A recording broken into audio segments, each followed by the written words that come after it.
Mga kagre, ang nangitlog ulit ang aking alagang pato. Ayan. Sabi na siya. Ayan. 3, 7, 11, 14, 15, 16, 17, 18, 19, 20. 20 na. 20. 20. Saka isang manok ko. Wala na isang manok. Lah. Wala na. Wala na naman. At nandito na naman yung mga sisiw nung nakaraang linggo. Kinulong ko kasi nga, ito nga dalawa na lang natira at nilusog ng aso.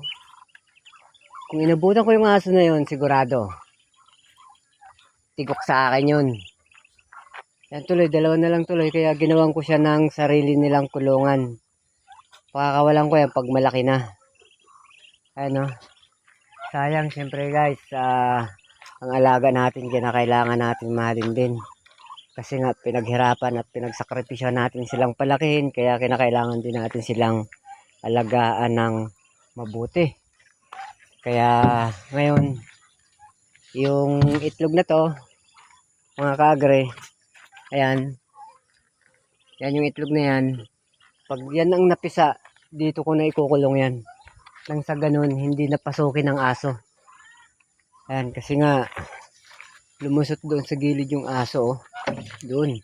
Kaya, naayos ko na.